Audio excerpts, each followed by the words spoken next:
Bom, gente, vamos continuar a examinar aqui o auxílio-doença, benefício previdenciário assegurado a todos os segurados na medida em que se encontrem numa situação de incapacidade laboral provisória, que tenham cumprido a carência, dispensada essa carência em algumas situações legalmente previstas, e o início do benefício vai depender do momento do requerimento do benefício, tá?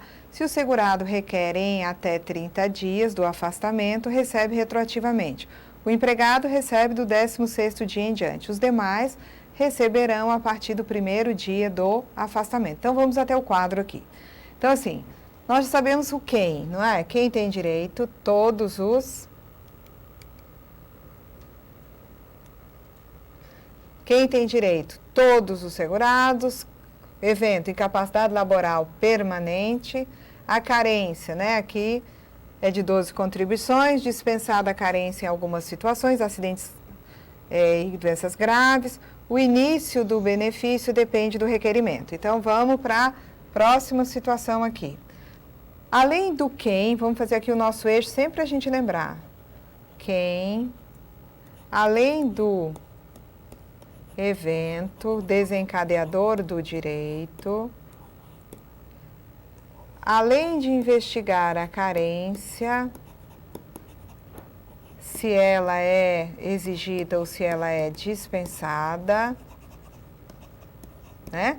Além de investigar quando se inicia o pagamento, que vai depender da data que ele é requerido, tendo em vista o afastamento ter sido, né? O pedido ter sido feito até o 30º dia do afastamento ou depois. Temos ainda que nos ocupar do cálculo. E quando nós pensamos em cálculo de benefício, nós devemos fazer o seguinte entendimento. Entendimento número 1, usa SB. Lembram que a gente pode classificar os benefícios entre aqueles que usam o SB e os que não usam? Então a pergunta é, auxílio-doença usa o SB? Sim. Ou seja, eu vou usar essa metodologia aqui, eu vou pegar o salário de contribuição, vou fazer uma média dos 80% maiores, que é o chamado salário de benefício. Obtido o salário de benefício, eu vou obter a renda mensal a ser paga. E para eu sair do salário de benefício para chegar na renda, eu vou utilizar um percentual legalmente previsto. Só que eu lembro a vocês, nós vimos lá atrás no curso, que o salário de benefício pode ser uma média de salários de contribuição ou uma média de salários de contribuição vezes o fator previdenciário. Então, quando eu digo assim, que eu uso o SB, sim, tá? Quando eu digo que eu uso o SB aqui para calcular, né, o benefício, não me basta esta pergunta, que eu uso SB, beleza. Agora, eu tenho que perguntar, quando eu calculo o SB, eu uso o fator previdenciário, ou seja, eu uso esta situação ou eu uso esta situação? Só média de salários para chegar no salário de benefício, SB, ou média de salários vezes o fator?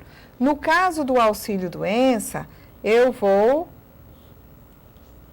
fazer o cálculo do SB sem utilizar o fator, ou seja, no cálculo do SB de um auxílio-doença, eu não quero média vezes o fator, eu só quero a média dos 80% maiores salários de contribuição.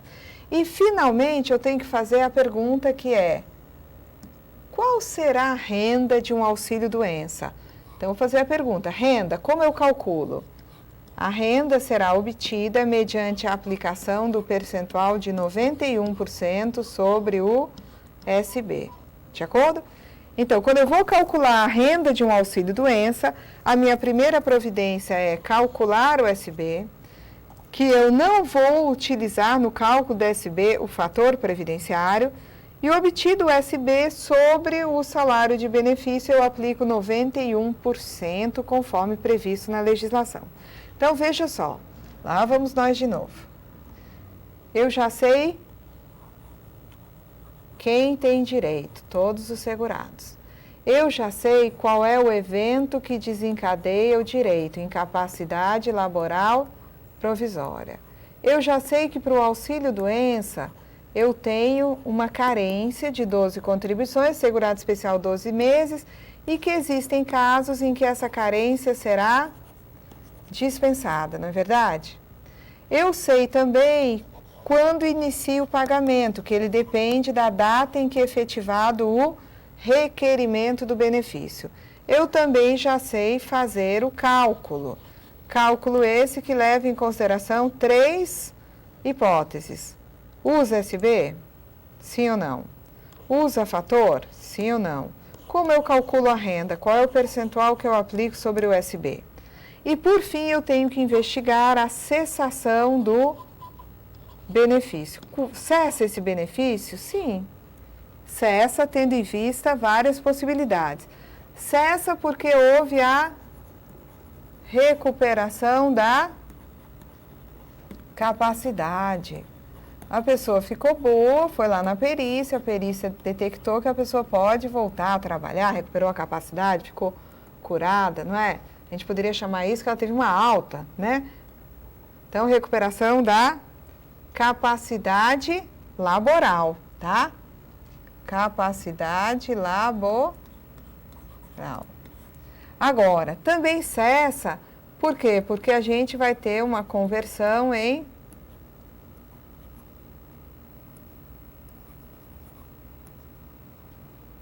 Deixa eu só dar uma melhorada aqui que a letra está muito confusa.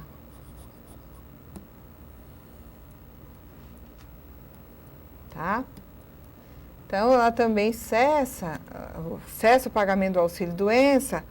Por quê? Porque se detectou que aquela pessoa não tinha mais chance de recuperação, de reabilitação, então vai ser feita a conversão em aposentadoria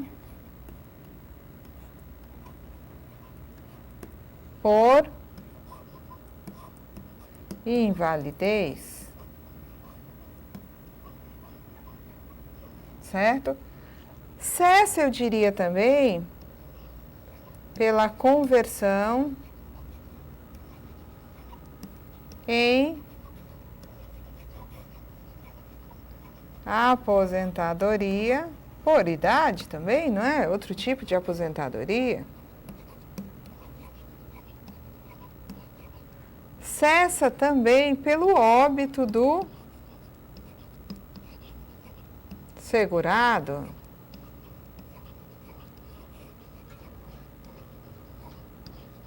Ok? E aí tem uma situação interessante. O auxílio-doença cessa quando ocorre o início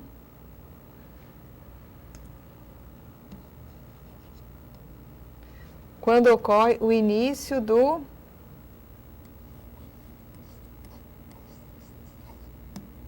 pagamento de outro benefício que se chama de auxílio acidente. Eu vou mostrar para vocês isso, até porque é importante a gente diferenciar o auxílio-doença do auxílio-acidente. Então, vamos aqui diferenciar essa situação. Nós já conversamos sobre isso antes. Vamos dizer o seguinte, que nós temos um empregado que sofre aqui um acidente. Ok? Sofreu um acidente. Como ele é empregado, os primeiros 15 dias de afastamento, quem paga é a empresa, tá? Muito bem. No 16º dia, não cabe mais à empresa fazer o pagamento, né, da remuneração, ou seja, não cabe mais à empresa pagar a licença remunerada.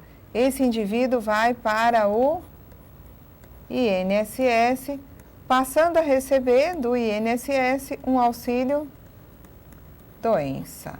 Pergunta, esse auxílio-doença pode ser dito auxílio-doença acidentário? Não. Vai depender do tipo de acidente. Se for um acidente de trabalho, eu vou chamar esse auxílio-doença de acidentário. mas foi um acidente comum, esse auxílio-doença vai ser um auxílio-doença comum ou previdenciário. Vamos dizer que esse segurado, após, né, passar pela perícia, tá, ele tem a seguinte conclusão. O acidente provocou nele uma incapacidade, ele teve uma lesão provocada pelo acidente, mas vamos dizer que no exame pericial se conclua que a lesão ela está consolidada. Ou seja, lesão consolidada, curou até onde era possível, mas essa lesão, apesar de curada, ela deixou uma sequela definitiva.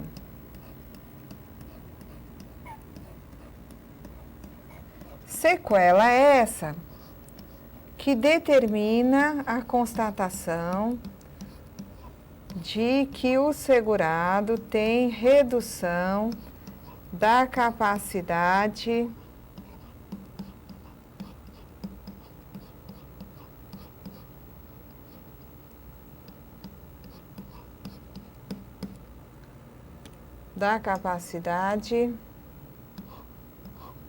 laboral para o trabalho. Então, a lesão consolidou, mas existe uma sequela definitiva que provocou no segurado aí uma redução da capacidade laboral. O que vai acontecer aqui? O que vai acontecer é que, como ele está bom, embora com a capacidade para o trabalho reduzida, ele vai ser autorizado a retornar à atividade. Ele pode voltar a trabalhar. Certo? Já que ele pode voltar a trabalhar, vai ocorrer a cessação do auxílio doença, porque o auxílio doença é um benefício que só é pago quando existe incapacidade laboral provisória. E no caso dele não existe mais incapacidade, o que existe é uma redução da capacidade de trabalho. O que vai acontecer? Esse moço vai voltar a trabalhar, tá certo? Vai voltar a trabalhar, receber da empresa o salário. E da Previdência, ele vai passar a receber um benefício de caráter indenizatório, que não tem como objetivo substituir o salário, é pago junto com o salário, tá? E vai ser mantido até ele se aposentar, que se chama auxílio acidente. Então, vejam, quando cessou o auxílio doença, esse aqui, é que começou o auxílio acidente. E esse auxílio acidente só é pago porque o motivo do afastamento foi um acidente comum ou de trabalho, não tem importância se é um ou é outro, e esse acidente provocou, mesmo depois de curada essa lesão, uma redução na capacidade de trabalho. Então, o moço volta a trabalhar, cessa o auxílio doença e ele passa a receber o auxílio acidente. Então, vejam que auxílio doença é diferente do auxílio doença. Então, gente, aqui nós tivemos uma primeira aula sobre benefícios, tá? Nós vamos, na aula subsequente, tratar de mais alguns detalhes sobre auxílio doença e nas outras vamos avançar nos benefícios, a aposentadoria por invalidez, a aposentadoria por idade e assim sucessivamente. Então, ficamos até aqui, bons estudos e até a nossa próxima aula.